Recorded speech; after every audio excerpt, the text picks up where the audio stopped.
intended for mature audiences. The views and opinions expressed are those of the panelists and do not reflect in any way those of the podcast partners, sponsors, or affiliates. Enjoy. Hi, this is Michael Buffer, and you're listening to the Voice of the People. Let's get ready for Boxing Voice. Sky's the limit, baby. ThaBoxingvoice.com. We don't fight for rings and stuff like that. I don't fear anyone. En este deporte no se viene a jugar y no le tengo miedo a nadie. You don't come to play in this sport. I fear no one in this sport. Does that mean Eddy that you Reynoso will fight production. Triple G later this year? Como lo dije en la pelea pasada, ahorita mismo me vuelvo a poner los guantes. As I said in the last fight, right now I'll put on the gloves again. ¡Viva México! Canelo wants to unify all the titles. When did you realize, Andy, that you could take his power? Because of the Mexican warrior that I am, I got that Mexican blood in me. So, talking about the Mexican style, I just proved it. ThaBoxingvoice.com. Ain't no other sight in the game to see the boxing voice. Welcome back, ladies and gentlemen, to another edition of the Boxing Voice Radio. I'm your host, Nestor Gibbs. Find me on Instagram and Twitter at NestGTO. We're back with another one. Breaking news, Andy Ruiz and Eddy Reynoso confirm what we all knew since we interviewed Eddy Reynoso on the show, that they are and will be working together with Andy Ruiz and Team Canelo. So it is a match made in heaven if you're Andy. But we're going to talk about all the details, how good of a move this was for Andy, and who should be their first fight together. There being, obviously, Canelo, Team, Eddy Reynoso, and Andy Ruiz. Who should they fight together, their first fight? So let's get on out to our co-hosts, obviously from around the globe. The number you already know, 1-425-569-5241. Press 1 one time. Voice your opinion right here on the Voice of the People hotline. I'm the most brutal and vicious and most ruthless champion there's ever been. There's no one can stop me. Legs is a conqueror. No, I'm Alexander. He's no Alexander. I'm the best ever. There's never been anybody like me. I'm Sonny Liston. I'm Jack Dempsey. There's no one like me. I'm from their claw. There's no one that can match. Chip! We back at it again, and you know the Boxing Voice. We speak on things, and every now and then they happen. I know Ness is feeling like Mystic Mac right now, even though he's sniffling mad hard on the microphone. But we're going to go on to my man Mario, because I know Mario's probably very happy. You know, Viva la Mexico. It's me, Mario. Yeah, man. Like Ness said, we definitely caught this wind when we talked to Reynoso. When was it? Like 3-4 days ago, something like that. And so, yeah, we knew it was on the horizon. We knew it was there. And now it's official, I guess. So let's chop it up.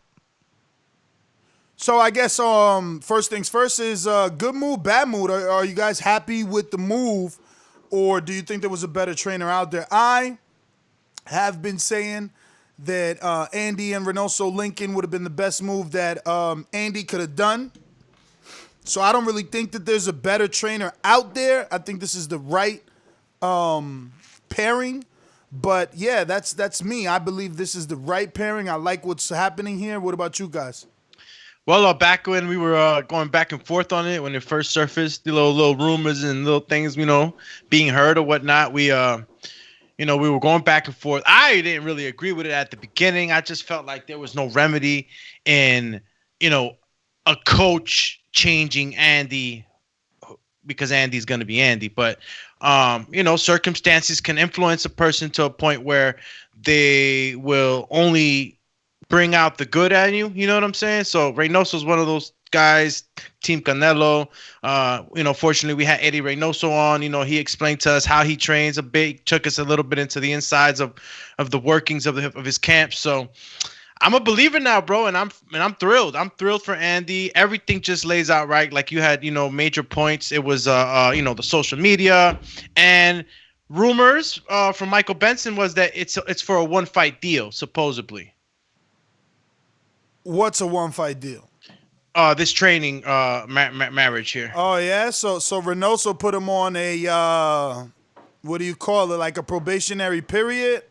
Could be. we could definitely refer to it, I think, as a probationary period. It's like one of those things where, you know, fool me once, fool me twice type of thing. I think he wants to go in this knowing that if he's not, if the fighter's not putting in the amount of dedication that he's putting in, then he wants a chance to just snip, cut him loose. You know what I mean? So, but yeah, overall, it's a great thing. You know, we talked about boxes, checking off boxes, and the Reynoso camp definitely checks a lot of boxes. So, I don't know. I think it's a great move. I think it's a great move for everybody involved. I think Canelo gains attention off of it, you know, just a bit.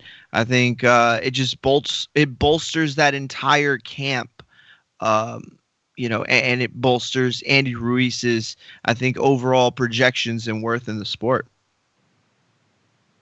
Now, this fight, it's gonna be a one-fight deal. So, who's next for Andy Ruiz? You know, I'm anxious to see who's gonna be the opponent, and if it's only one fight deal, it has to be for a huge fight. I don't see him training with Eddy Reynoso to go fight. You know. Nah. One fight deal.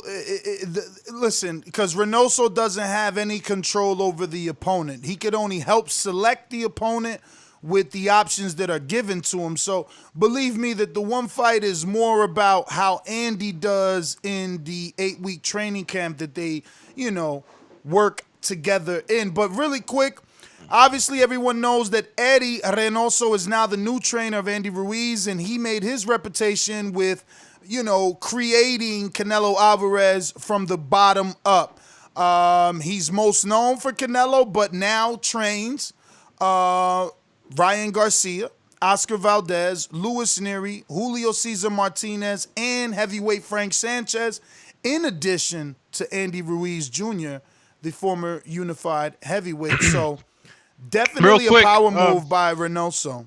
Just want to make a correction on myself. The source was Mike Coppinger, this particular source that I mentioned. And I'm just going to read out the tweet that he put out. Sources tell The Athletic that 2019 Trainer of the Year Eddy Reynoso and Andy Ruiz Jr. have agreed to terms on a one-fight deal to make Reynoso the trainer of the ex-heavyweight champ. They'll start working together at Canelo Alvarez's San Diego gym in the near future. And then somebody asked, you know, what you mean sources tell The Athletic? Eddy himself broke the news first on his IG. He said one fight deal per sources. So that's Mike Coppinger.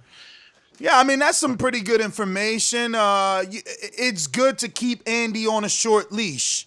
If he at least knows in the back of his mind, look, this guy could cut me if I don't work right, he may want to work, I guess, more efficiently, more effectively. But it is my belief that Reynoso is in a power position by having Canelo Alvarez and the young Ryan Garcia, even former champion Oscar Valdez and former champion. I mean, they're all former champions or current champions at this moment. He's in such a position of power that Andy could find himself on the outside of this circle quickly if he doesn't know how to fall into line. Because like Reynoso told us, he really doesn't have time to play. Everyone is going to be on a schedule, and there's no time to play. Yeah, listen, as far as, real quick, I think that as far as this being a one-fight deal based on it being a big fight, I think the only way that's true is if the one-fight deal is coming from Andy Ruiz himself, you know, and I don't think that that's what's happening here. So I think that, you know, maybe they just do one fight at a time. That's probably something that's, you know, kind of smart for a trainer who's getting a fighter who's bounced around, and for a fighter who knows that his biggest problems is himself. You know what I mean? So it's like he could find something in himself. Maybe there are other trainers out there that he'd work better with, or, you know, whatever. But I just don't think I think this is going to happen. We're going to see one fight deals, you know, between them, and it's going to be, okay, we're going to have the tune-up fight. Let's see how he got through it. Okay, he passed that test. Now we're moving on to a bigger fight. Okay, let's see how he does when the pressure's on. Okay, he got through it. Okay, now we're going into the big fight, you know, the top 3 fight. And so I could see why a one-year deal would be beneficial for that kind of situation. And honestly, I don't see it necessarily being... It's one fight deal. You said 1 year. Oh, yeah, it's one fight deal. But sorry, I don't... I'm sorry. I don't necessarily see... Well, look, it's obviously that it could be that way, but necessarily it doesn't have to be that way. It doesn't have to be that, Eddie put that stipulation there. It could be coming from Andy Ruiz's camp as well, even though they're the ones seeking out the training. They know that they've been bouncing around, and I'm pretty sure that they also are aware of all the guys that Eddie knows. So they want to see how good of a camp they get with Eddie, and maybe if everything is as dreamy as everybody's making it out to be, he can go ahead and maybe sign for a 3-fight deal next contract around. So there's concerns on both sides, not only on Eddie, but also for Andy. Yeah, I don't who think knows if there's a cheaper option out there. Like, it could be coming from Andy, where he's like, well, let me use him and see what kind of camp I get out, see if I can learn something from them, take away to make myself the best version of myself, right? And then go on to another trainer who doesn't probably cost as much. You know what I mean? So it's like a cost efficient move. I doubt that. I really do. I think that Andy's, if he's serious about his career, he's looking for the guy that he's going to be with, hopefully for the rest of his career, but at least the next 3 to 5 fights, at least. Maybe, yeah, probably 3 to 4 fights.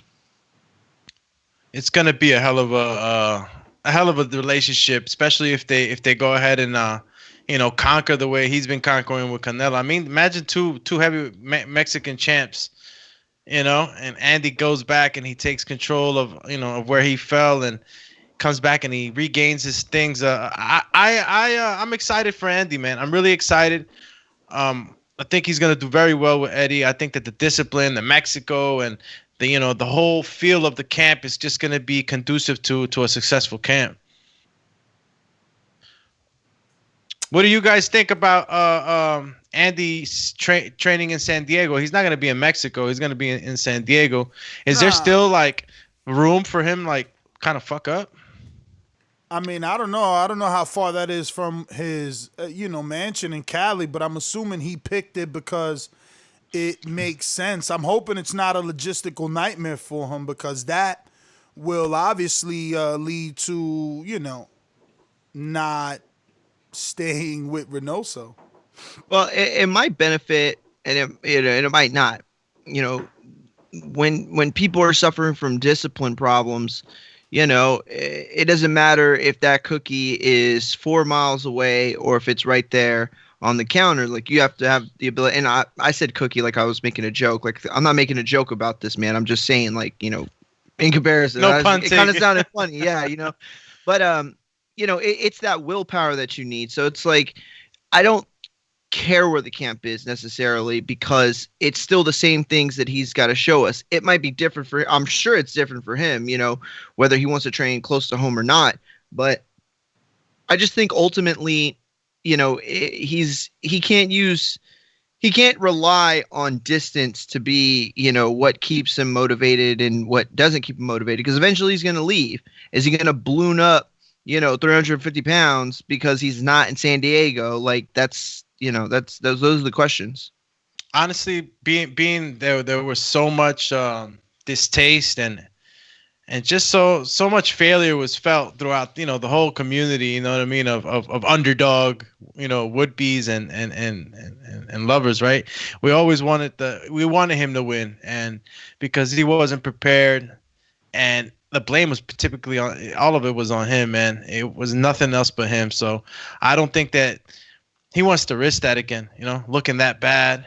I'm pretty sure that not just people. I mean, sometimes as a fighter, you could be like, screw the people, whatever. I'm not going to get to see nobody. But I'm pretty sure people around him, friends, family, all, even though they love him, and they still said, like, come on, And most of the time, like, those are the people you don't want to let down again, So, I'm even though I'm considering the fuck ups, I'm not expecting it from Andy this time around.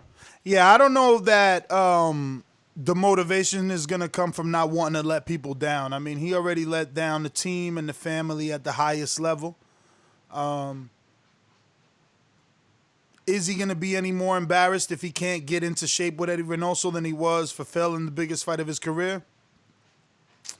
I don't know. It's going to come down to Andy, but, at least he's done himself the best he could possibly do for Team Andy by linking up with Reynoso. The rest is really up to him. He's got to get up and put in the work. You know, he's got to want to train. And I'm hoping that it works out the way that I assume, that, you know, by being with these young lions, these young champions, it motivates him. Andy's not an old guy. He's still a young guy. And, you know, hopefully there is some sort of motivation there because the heavyweight division is, it's just a room full of doors that lead to even bigger opportunities, man. And Andy has been at the top of that. I know he's got to be craving that again. What type of weight are we trying to see Andy come in this time around? You know, like what is it? What's going to be Andy's prime? I mean, we saw him pretty damn decent shape when he fought Andy. He had just fought, you know, what's his name? Alexander Dimachenko, if I'm not mistaken. Mm-hmm. So it's like, what was Andy looking like for that fight? You know, what's the target weight that they're going to be looking for? I don't think weight is important. Obviously, you know, Reynoso might focus on weight because that's going to be the fastest indicator that he's in shape. But I think that weight isn't the focus. I think that what should be the focus is, you know, getting him into fighting shape. You know, what he looks like on fight night isn't dependent on how he performs. And I think that's all that matters is how's he going to perform, you know. And there's little things that need to, I mean, because, you know, we're glancing over it because the weight was the obvious tall tale, but he didn't cut the ring off. You know what I mean? The weight ain't have nothing to do with cutting the ring off. So, you know, he's got to be taught some things. There's definitely room for improvement, I think, beyond just, you know, the what kind of shape he can come in, you know. He's a heavy guy all the time. It's crazy, right? That even when he's in decent shape, he's like 250, 260. So it's like, yo, how much weight?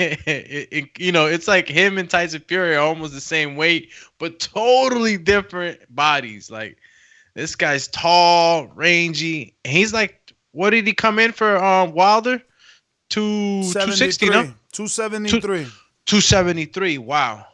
So, you know, Andy's just a specimen, man. He's carrying around a lot of weight, and he still moves incredibly fast. So, I mean, just having him in decent shape, like you said, and that's not about the weight, I guess, because, I mean, 280 to 260, 250 is a difference. That's 20 pounds.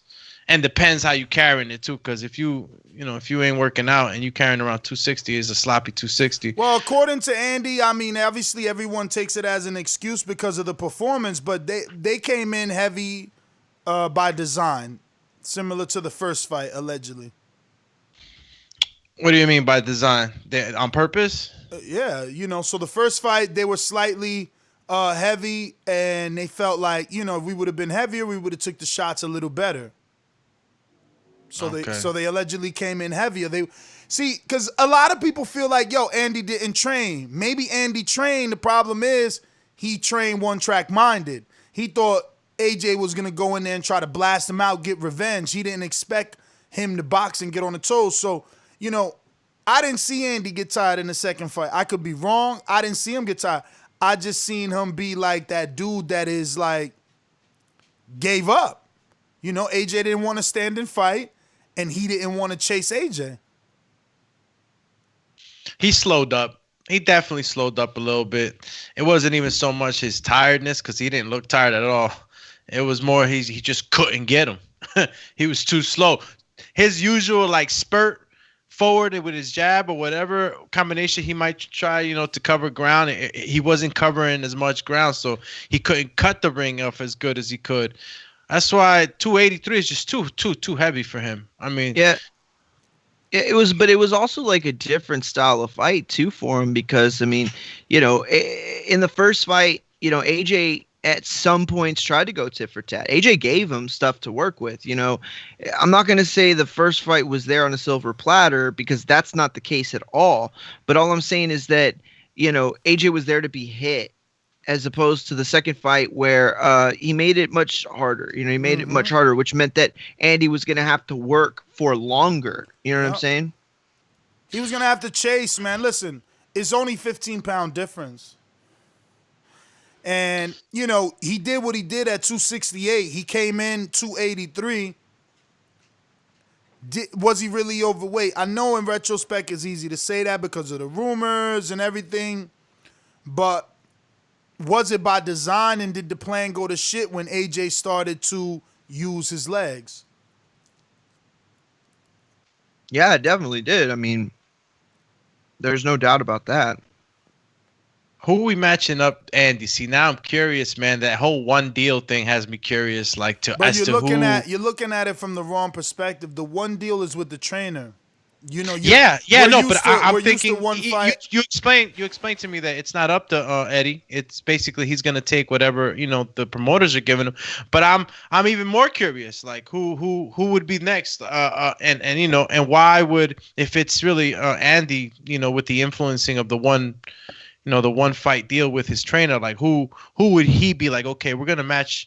I want to fight this guy because I'm gonna be in this camp, and I'm gonna get the best out of it. And I think that I can conquer a better opponent than maybe, let's say, a tune-up. Is White a guy that could fall into like that? Chill, champ. Well, I would say that if Andy is essentially auditioning for the Reynoso camp, then the fight has to be an audition as well. I don't think you could put him in with a White right away. As much as I would love to see that fight, I don't think you could put him in there right away if one of the main facets of the camp is going to be whether or not Andy Ruiz can get through it. You know what I mean? So if you're Reynoso and you're thinking to yourself, well, I'm going to constantly be, keeping tabs on his progression and where he's at, I don't think it would be okay to saddle him with such a huge fight. It's got to be a fight that kind of fits the circumstances. Yeah, man. Like a tune-up, but also something a little dangerous for that they can test him. You know what I mean? He doesn't want to just be a walkthrough. Listen, He just used Joey DeVaco. Don't be surprised if they go right back in there with Joey. That's not a bad fight, and it's not a bad tune-up. The biggest problem is that Frank Sanchez, who is trained by Eddy Reynoso, just used Joey DeVaco, but that's not a bad fight. That's not a bad tune-up. DeVaco has the Anthony Joshua sparring rumor clout. Ruiz has the Anthony Joshua upset clout. Good tune-up. You don't want anything too dangerous. This is him. This is going to be about whipping him into shape. About seeing how the two people mesh together. So you don't want anything too, tough in front of him. Another box that checks off is you don't have to worry about marketing Andy. You don't have to worry about the other guy and what they're going to look like on posters together. The worst thing that happens to Andy is him to be in a fight poster with Wilder, to be on a fight poster with Joshua. Then the things that he's criticized for stand out much harsher. So when you're building a star, you want him to look like a star. And if you got the dude next to him with six-pack abs and he looks like he could just walk into a Stallone movie, that doesn't do great for your image. But that was an AJ fight, right? So now if you're making an Andy Ruiz fight, you also want to be conscious of who he's going to be standing next to. You know what I mean? Until he can get in whatever shape that they are hoping or looking for him to get in, he can't be outdone in this first fight. Yeah, man, I highly doubt that he's going to be outdone. This is going to be tune-up at his finest. This is going to be, something where we can get to know each other. And you got to remember, man, trainers always get some sort of input, right? So if Andy gets 3 names, he'll pass those 3 names to Reynoso. Reynoso say, look, let's go with DeVaco.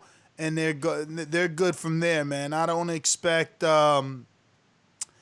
anything too crazy this first fight. So no top 30 or top 15 or... I would be surprised, man. DeVaco's not top 15 and Sanchez just fought him, right? So I would be surprised. I would say from like the 15 to 25 range. You know what I mean? I would be surprised to find him closer to 15 than 25. But I think it'll definitely be inside the top 30. I don't think Reynoso can get what he needs to see out of Andy Ruiz with somebody outside of the top 30. I could be wrong. Yeah, but all he needs to see right now is an in shape Andy Ruiz and a motivated Andy Ruiz. You know, I don't think that the whole camp is going to focus on losing weight and trying to polish up the skills. It's too much. No, I agree. But I also listen. You're 100% correct. It can't be somebody too dangerous, but I just don't think it can be somebody that we expect Andy to take out in 1 or 2 rounds. It can't be someone like that. It has to be somebody with the little what's the word? Tension, not tension. What's it called? Like a little pullback, man. You know what I mean? Like it can't be somebody who's just gonna walk through, because at the end of the day, it proves very little on that side of the coin. You guys are a little funny to me right now. This guy went into his second biggest fight, didn't train against one of the top heavyweights in the world. What do you mean that like he's too dangerous and all? He didn't start fighting yesterday. He's been fighting forever. His only problem was that he got chubby on his own. An 8-week camp can cover. He's not becoming a Mexican Anthony Joshua. So we don't got to worry about him turning into this fucking He-Man looking guy. He just needs to get down to his weight. And he has more than enough time in that. He's been doing this forever. And yeah, they got all the goodies. Hold on real quick. I'm building up to so if he's in shape and he's taking on guys like Anthony Joshua, Joseph Parker, like what the hell business does he have looking? And after all this stardom, which I would expect Andy to ride this shit till the wheels fall off, why the hell is he going to go fight a top 30 guy at the bottom of the list? The same reason anyone else does, man. You're restarting. You're resetting. You got a whole new team. There's no need to go to the very top. Look, I don't think that it would be smart. I've never seen that. And when I have, I've only seen them lose. You don't hire a big name trainer only to put him on the toughest task of his career on one fight. You do this. You take a fight in between. You test the waters. You see how you guys mesh. You got to listen. This fight is about getting Andy in shape, meshing well with the team, feeling comfortable, so that the next fight, they don't got to focus so much on weight and it's more on skill. You don't go for a big fight the first fight. Not in my opinion. That wouldn't be what I recommend as your manager. Look, I'll tell you that moments like these, when a fighter changes teams and goes right into a dangerous fight, it's usually somebody it's somebody very experienced, somebody who's been around for a long time, like the Miguel Cottos of the world. Now, Andy Ruiz is not a young guy by any, stretch of the word in sports, right? He's 30 years old. For some people, that's a little past their peak.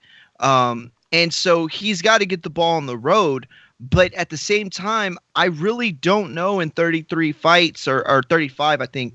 35 fights, how worn out he really is. He had one taste of stardom for one summer. He held us down for a summer there, and that was it.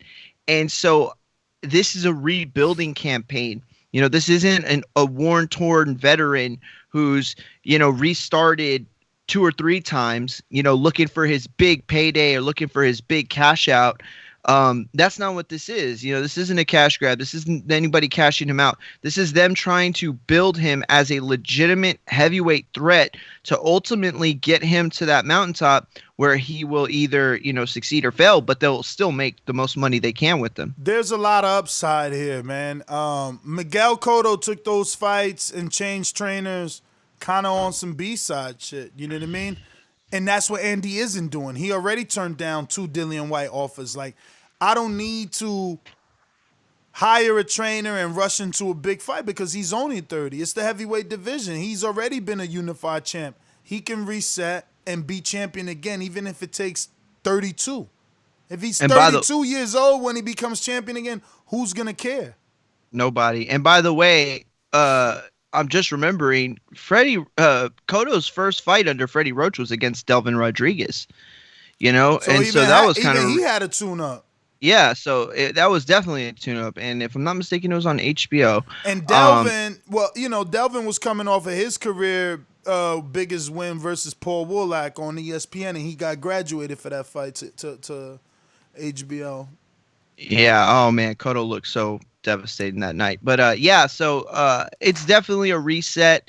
This isn't them cashing them out in any kind of way, which then I would see them jumping into a big fight right away. But listen, at the end of the day, when you look at it, is his opponent going to be closer to White or closer to not Kaunaki? I'm sorry, Dao-Jaco. Which one is it going to? Who's he going to more favor? I think that it's definitely going to be the latter. Yeah, I mean, Cotto had fought Austin Trout, Floyd Mayweather, and Antonio Margarito before he got Delvin Rodriguez. I mean, you give your fighter a soft touch every now and then. It wasn't necessarily just because I just got with Freddie. Dog, what are you talking about? BoxRec can't tell you when he got with Freddie. The man is said telling that you. The man is telling you. The man is telling you that he got Rodriguez with Freddie. I know what you're saying, Mario. He's looking at BoxRec and he's looking at tough fight after tough fight, and he's like, well, that ain't the only reason he got with Freddie. Like, come on, bro. No, BoxRec can't tell you when. Now. Yeah, I get what you cut me off. BoxRec can't tell you when he got with the trainer. You have to know that. No. You guys said that for that fight, Delvin Rodriguez, Freddie Roach was his trainer, right? Yes. Mm-hmm. And from what I heard is that you said that he got with Cotto, got with Freddie for that fight. Yes. Well, that was the fight. Yeah, that was the fight he got with that was the fight that he had first, and that was the first fight with Freddie. Freddie Roach. Yeah. Okay, so what I'm trying to say is that if he started with Freddie and it was his first fight with Freddie, I thought that you were arguing that he picked or they got promoters or whatever got Delvin Rodriguez because he had just gotten a new trainer in Freddie. That's what I thought you were arguing. That is what we're saying, not arguing. Oh, okay. Oh, all right. So then what I'm saying is that it doesn't necessarily have to be that either. It could have been that coincidentally he changed his trainer for that fight and it had to be Freddie, but he had tough fights before that. So what I'm saying is that every now and then you give your fighter a soft touch anyway. So, your argument is not solid. The fact that you're trying to make sense of this, like with assumption, like when we lived through that era, like we watched him fight those guys and we watched him change trainers. Now you're trying to say, well, it could have been because he went through some tough fights. But yours is an assumption too. But it's in black and white. I know it's in black and white, but the reason is an assumption. Do you know who he was with before Freddie? No, I don't. But the reason is the assumption, right?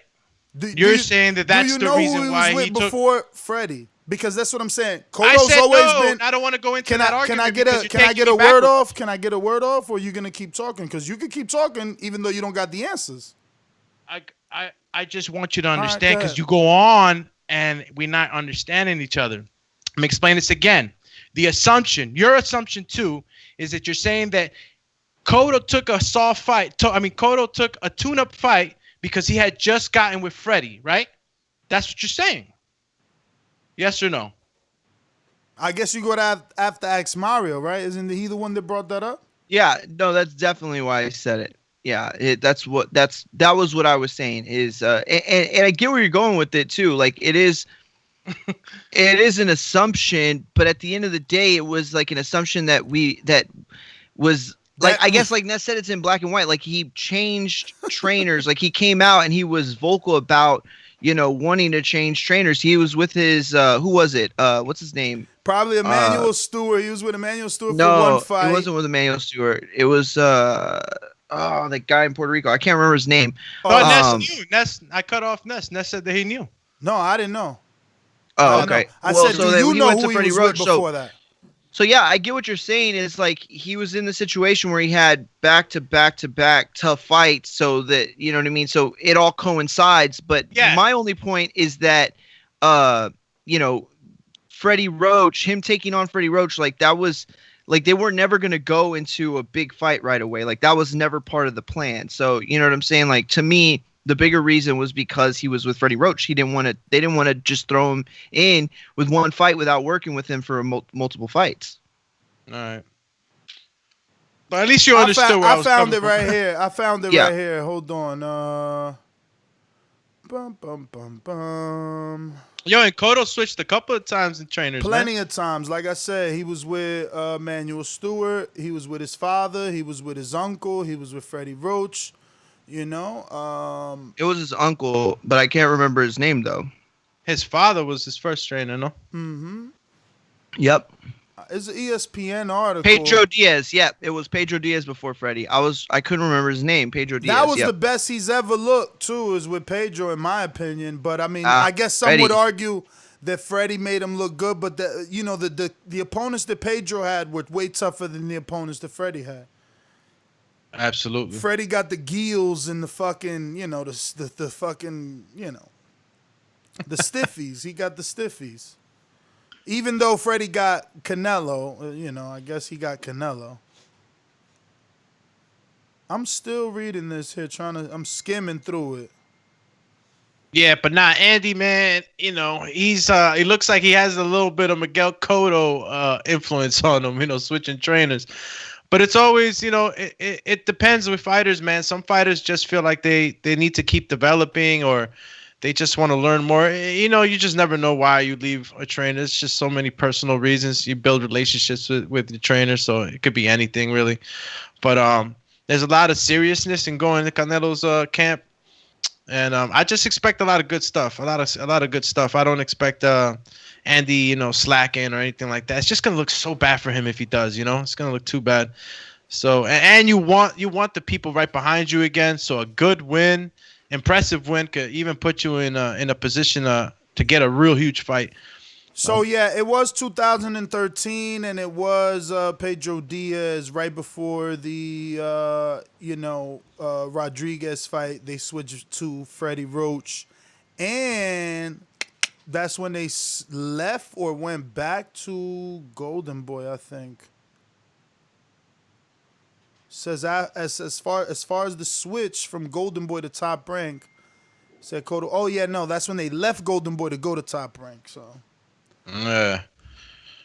Let me see. So then he fought Delvin under Top Rank, and then Sergio.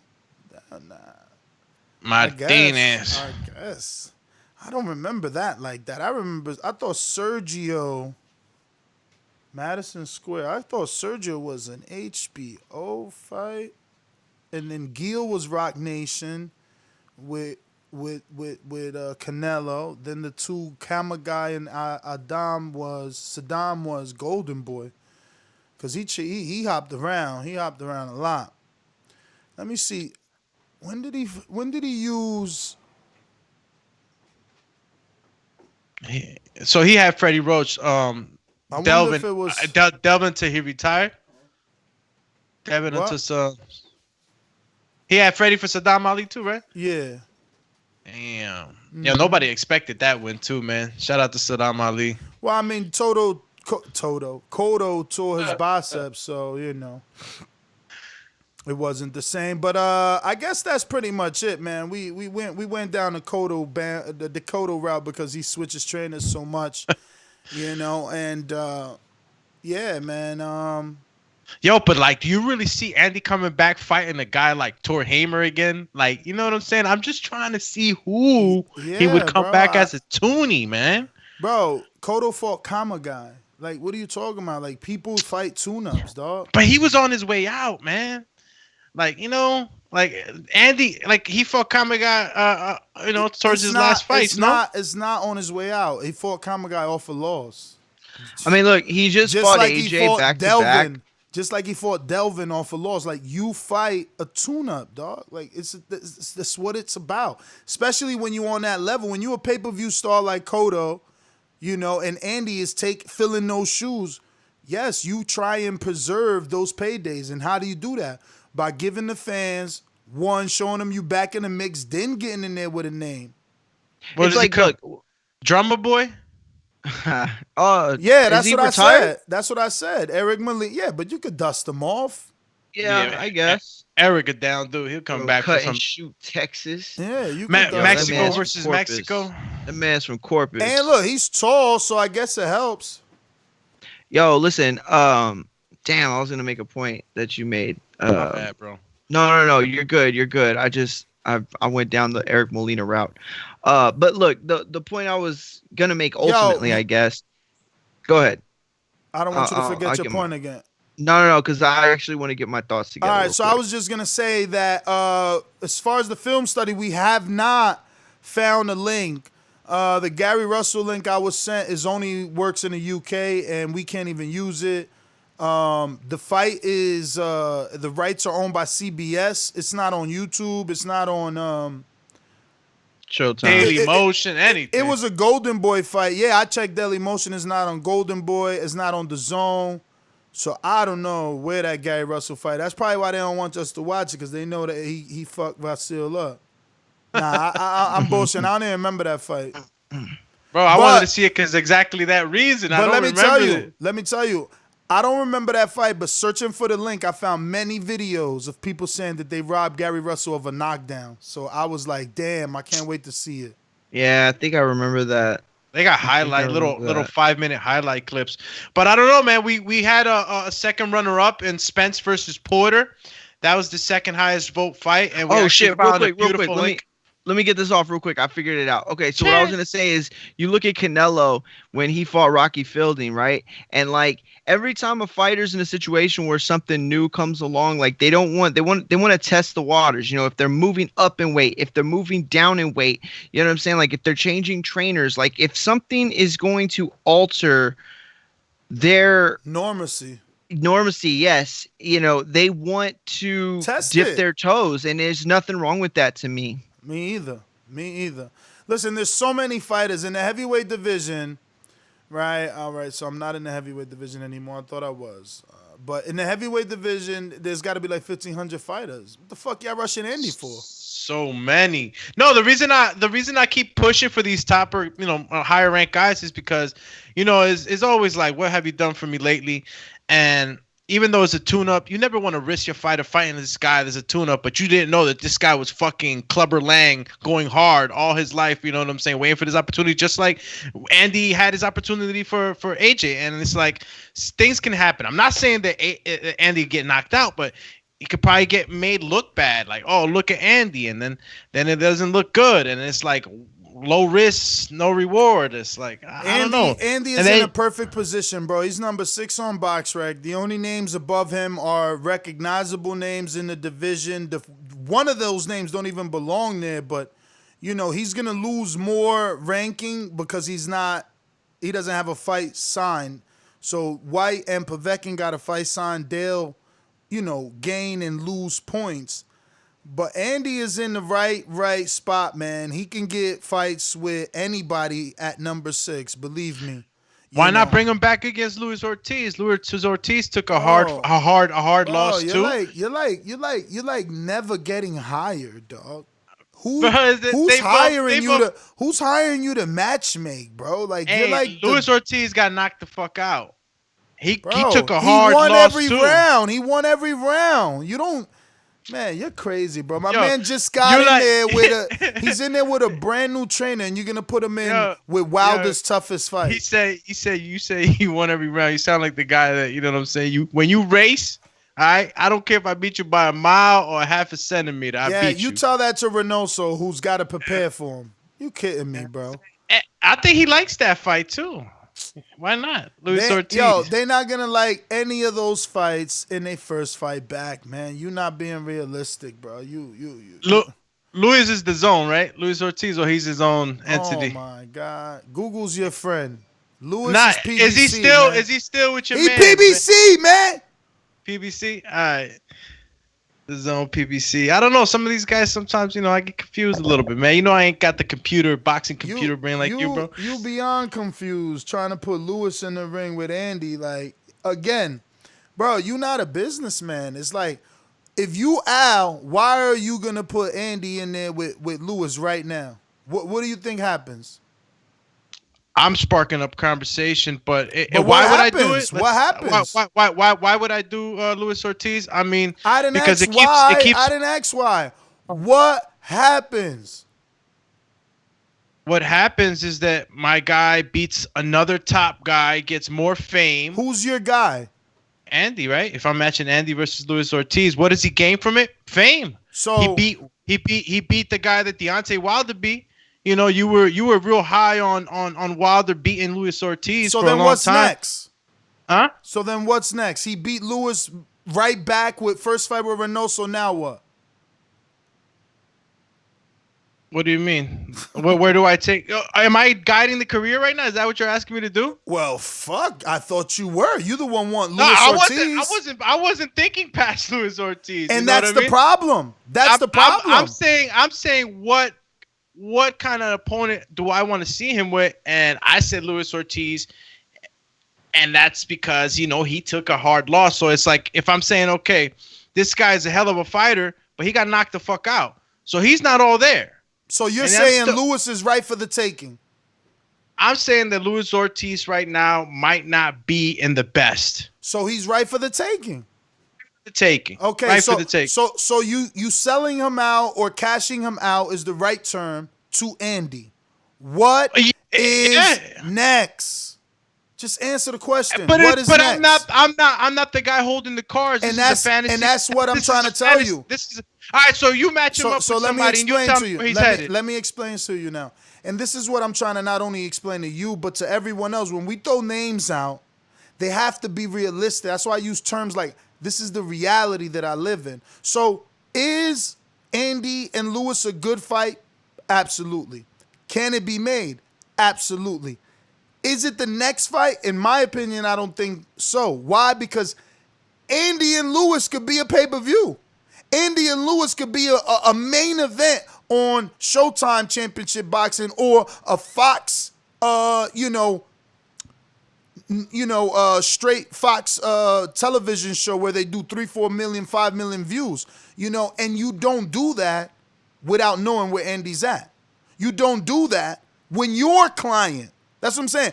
Put yourself in Al's shoes. How does that make sense for Al? His client just linked up with a new trainer. You about to put him in the second biggest fight of his life.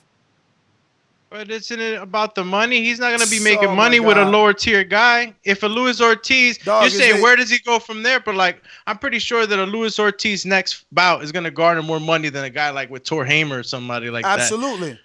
Absolutely. But what happens if he loses? Because you didn't let him. I don't believe he'll lose. That's why I picked. Okay, but where's the probability at? He just got with a new trainer. Doesn't the probability? Oh, Luis is old as hell. I'm asking you a question. Does the probability go up of possibly losing now that you're with a brand new guy you never worked with before? I mean, yeah, maybe if you want to put a small percentage, but small percentage all you want. So it's something to think about. When's the last time Andy faced the Southpaw? I mean, I would have to go back on BoxRec. There's not too many of those out there. Doesn't all that matter? I mean, sometimes it's funny. You need to start answering this stuff from the trainer's perspective. If you're a trainer with a new guy. How many guys? Let me finish my sentence because I let you. If I'm a trainer with a new guy, I'm gonna let you finish because I got a rebuttal because I want you to. It's a debate show. Yeah. If I'm a trainer with a new guy and Andy just faced an orthodox fighter 2 times in a row, but I'm gonna let our first fight back be the most feared heavyweight, and he's a southpaw, He's the most feared heavyweight. He is not the most feared I'm not even going to answer your question because I don't want to keep wasting time. Oh, so now it's not a debate. Now it's wasting time. It is wasting time. You can't find people to fight him. I'm going to stop because you saying it's wasting time. No, I'm talking about the argument about Luis Ortiz being feared is a wasted argument. We know he's feared. Yeah, but you say most feared. That's big words you're using. Only one guy fought him. He signed a 3-fight deal with Matchroom. AJ didn't fight him. Nobody over there fight him. Only one guy fought him. He got knocked out by the guy twice. Only one guy fought him. So what I'm telling you is we just heard Joe Joyce manager say we won't fight him.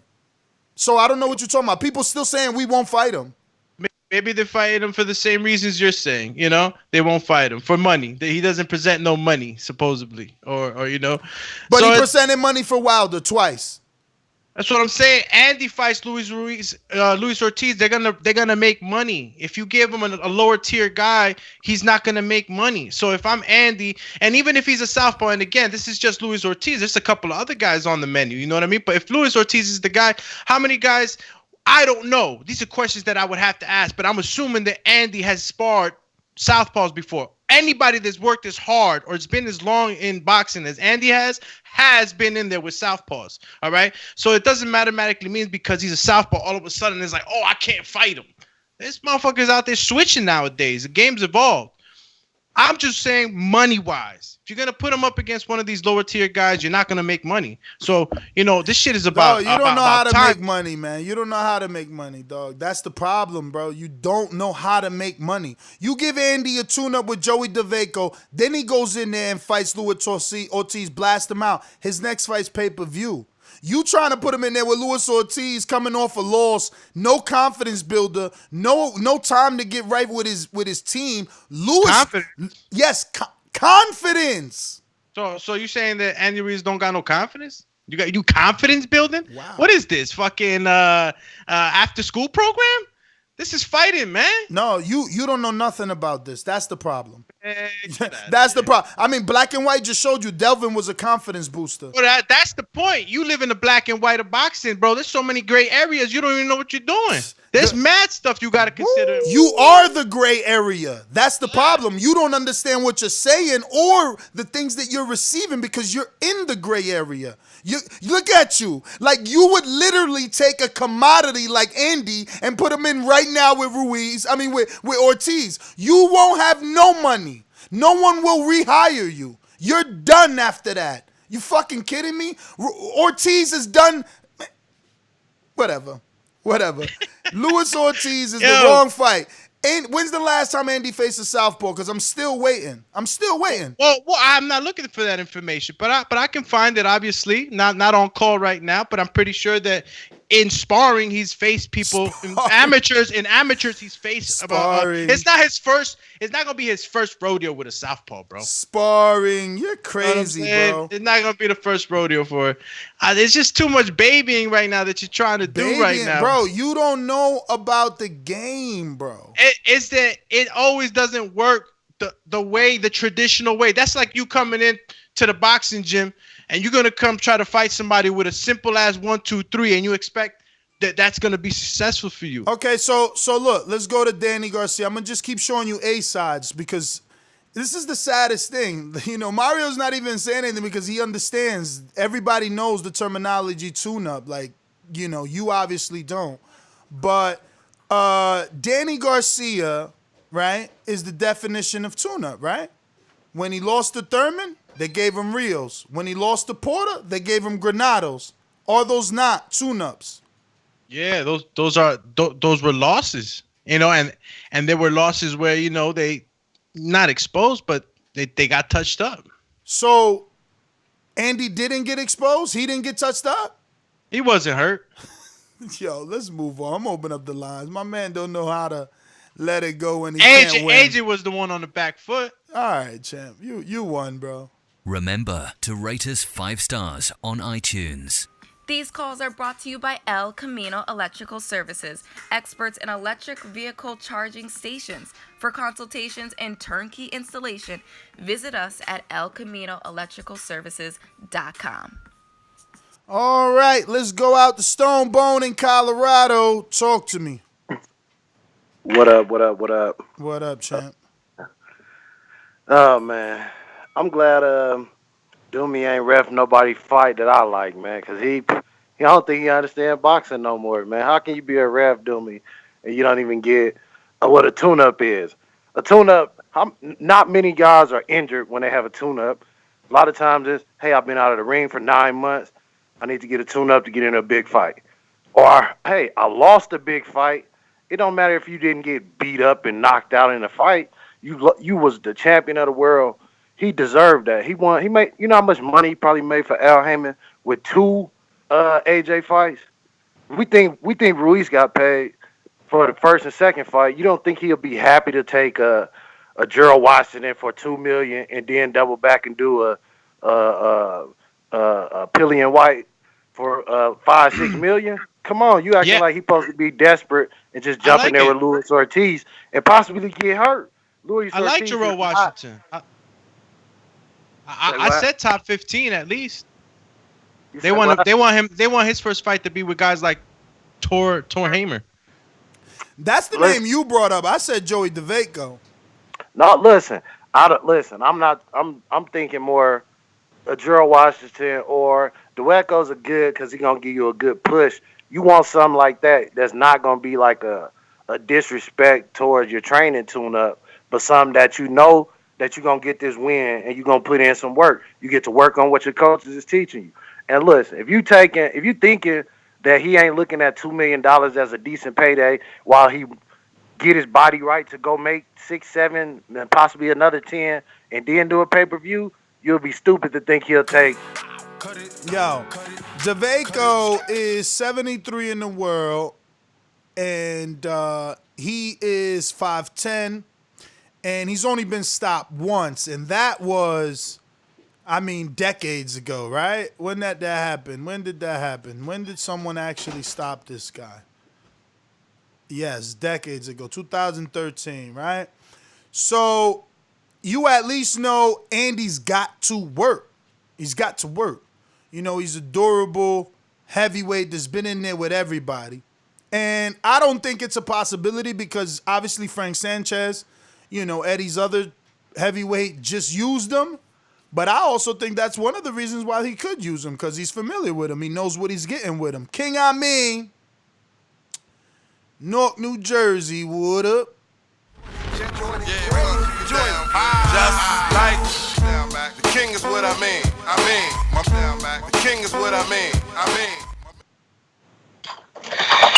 Yo, Ness, I was hitting you, bro. Like I don't know if I got doomy bias, man, but I'm like, yo, why can't Andy Ruiz, and that's a great fight, by the way. I just don't see the value because when I look at it, and school me if I'm wrong, Doomy, help me out.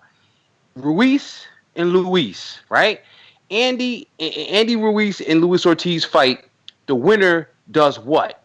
Depending on who wins. Like, does Ortiz fight AJ? Because we've been asking for that. Or does Ruiz fight Wilder? But no, Wilder's got to get the rematch with Fury. Like, I don't see what value that fight has. It's going to make money. It's going to be entertaining. But as far as the division, to me, it doesn't help get sorted out. Now, if you say Andy Ruiz, put him in there for a tune-up fight, because he could get fucked up in there against Luis. For a tune-up, put him in there Charles Martin or Robert Helenius. That's a tune-up. Charles Martin just knocked out Gerald Washington, who knocked out Helenius. Like, that's not a tune-up. You don't think that's a tune? Bro, these guys are top 10, man. Y'all bugging. Styles.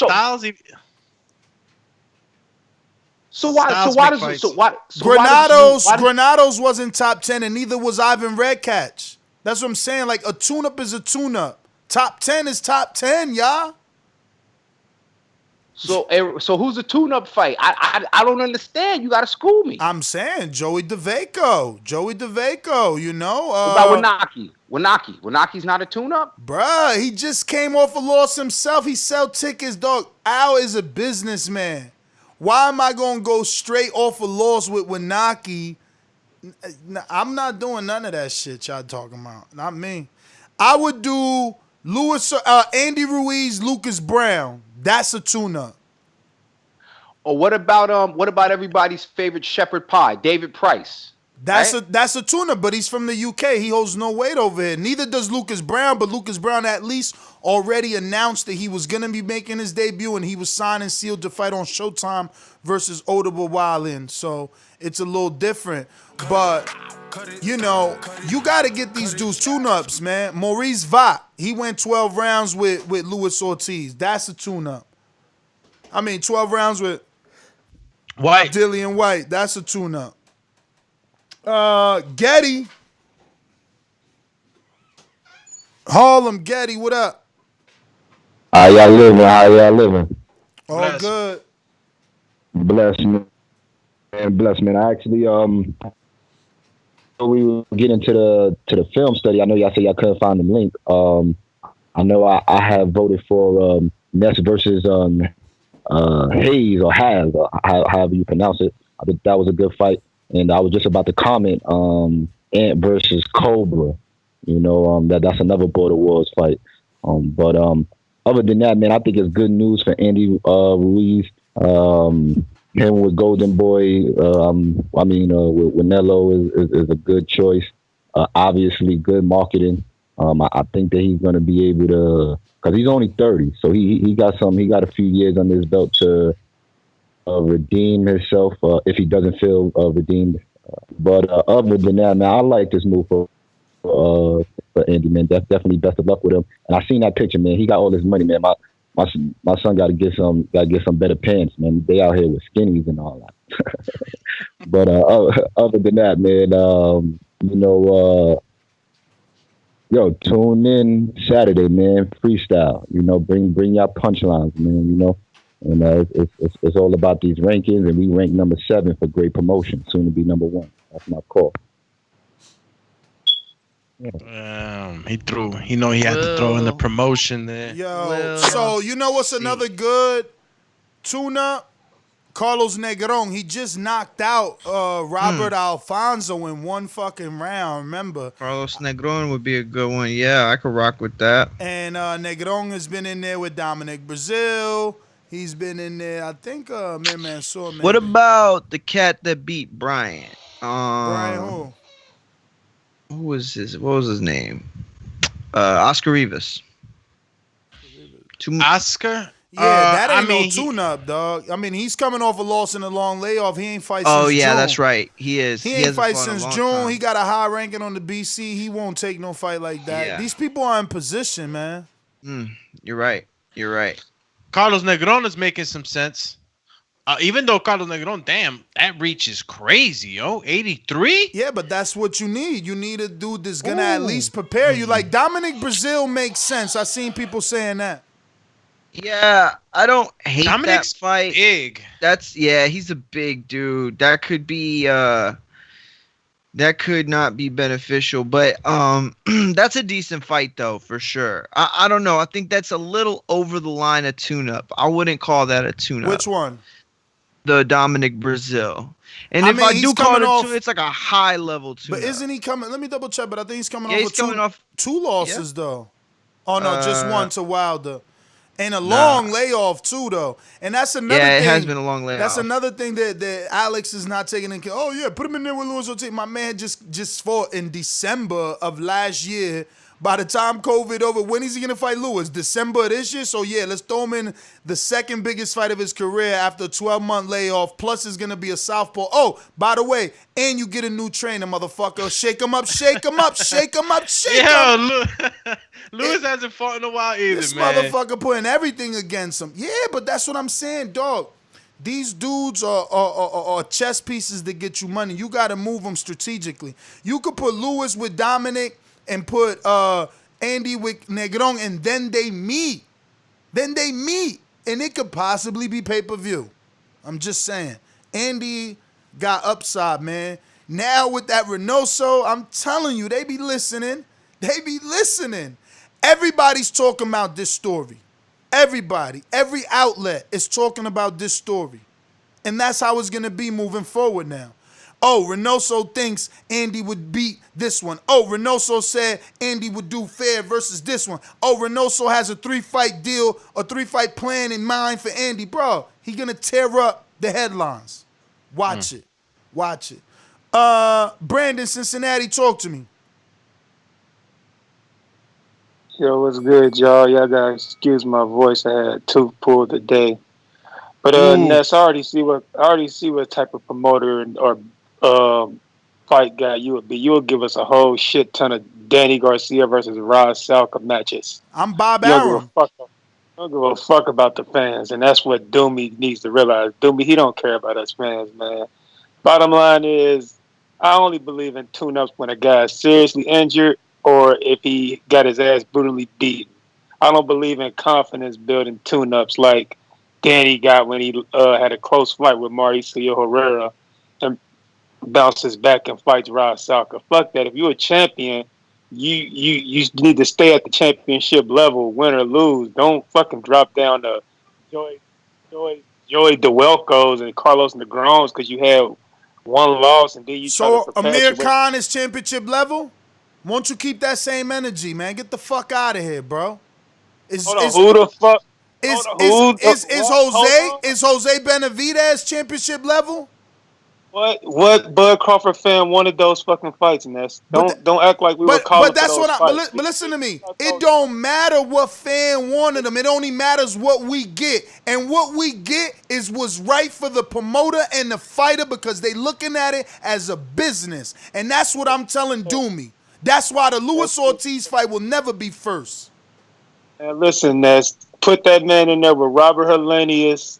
Do a 4-man tournament. Do fucking Ruiz and Robert Helenius, Ortiz and Charles Martin. Let them dudes duke it out, man. We don't need to be. A lot of fucking tournaments Bob doing with Terrence Crawford. Your energy ain't the same. Get out of here, bro. A lot of tournaments Bob is doing with Oscar Valdez. Your energy ain't the same. Lot of fucking tournaments he's doing with Shakur Stevenson. Your energy ain't the same. Should I go the fuck on? Should I go on?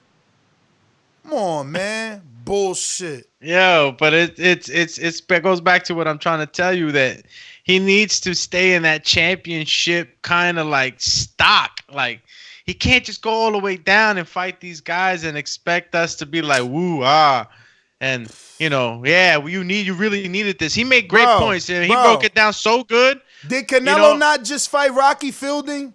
Has he not fought Liam Smith? Did he not fight Amir Khan? What the fuck do y'all think that is? But he broke down the different types of tune-ups, and I think he made a very good point. There's different types of tune-ups, man. And it's like there's the tune-ups that you need because you injured like a man like Thurman. There's tune-ups that you need that you get your fucking ass whooped, and you need that confidence builder. And then you got the ones like he said, Danny Garcia, this close fight. Yo, that was a great breakdown. That's exactly what I wanted to convey to you. So where that wasn't a great breakdown because he said that the Danny Garcia tune-up is undeserved. And off that way of thinking, all the tune-ups that Canelo has taken is undeserved. But only a dude that's never been in the ring talks like that because he ain't never trained for a fight. He ain't doing no training camp. So it's easy for him to say that a fighter should jump in there 4 times a year and fight top-level opposition and he doesn't deserve a fucking tune-up because he ain't doing no sit-ups, bro. He ain't getting punched in the face. You can't ask motherfuckers to fight AJ 2 times back-to-back, then go in there with Luis Ortiz. You go get punched by them. What is y'all talking about? Listen. This is what it is. In football, the Dallas Cowboys have a schedule. Sometimes they play the best in the league. Sometimes they play the bottom worst in the league, right? But they don't really pick. It's the schedule's given to them. In boxing, people get mad because they assume, well, they're picking, so they should pick the best every time. But it just doesn't always work that way. To me, look, if Andy Ruiz is a different fight, like if we're talking about another fighter, this could be a completely different opinion. But when it comes to Andy Ruiz, there are things that make him unfit to be in a really big, tough fight right now. And in order for him to get there, he's got to go through certain guys to get to a certain level. Yeah, he beat AJ, but I mean, this isn't Mortal Kombat Shang Tsung. You won the game. Now you're fighting the bosses all the time. Like this is, what I'm saying? This is like redeveloping, re-understanding where this fighter is because obviously he did something good that night. He did something great that night, right? And all they want to do is try to hone in on what that was and maximize it. And it's in order to do that, it's like building a robot like Frankenstein. Like it's like building all that. You know what I mean? You got to start from scratch, get new parts, all that whole thing. You killed the champ. If he ain't get it this time, he just playing fucking the bad guy, bro. Listen, let me tell you something. Tune-ups in disguise. Usyk was undisputed. I didn't hear your energy or Brandon's energy when Eddie signed them and physically tablespooned them Tony Bellew, 175-pounder. Then his next fight was teaspoon. So, like, tune-ups out here all day, but Andy is on that level. And you have great expectations for Andy, so you want to see him in with Ruiz versus Ortiz right now because what were you the have reasons for those expectations. tune-ups? What are the reasons for those tune-ups? For Money. Usyk? Money. Huh? Money. So it wasn't because he was going to another weight division. Nah, because Bellew was a cruiserweight.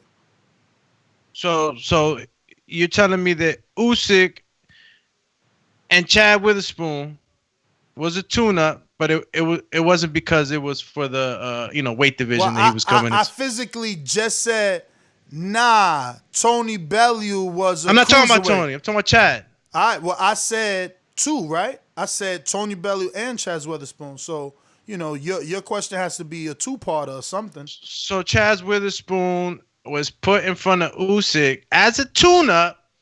Why? Why? Because he dug. Who was it that he first was supposed to fight? Gassiev? No, he was supposed to fight Tyrone Sponge, your cousin. No, before that. Sponge was a step-in. But what I'm trying to get to is that he needed a tune-up because he's obviously moving up to heavyweight. He ain't gonna take on the best. Oh, Andy's not moving up. Roy moved up from middleweight and took on a champion. David Hay moved up from cruiserweight and took on a champion. Evander Holyfield moved up from cruiserweight and took on a champion. I mean, I don't know what you're talking about. Crawford moved up from one division to another to fight a champion. So, what's your reason for Floyd moved up from one division to another division to fight a champion? So your reason for Usyk taking Chaz Witherspoon as a tune-up is because why? Because Eddie know that he ain't no fucking real heavyweight. All right. So there goes your reason for taking. That's a valid reason.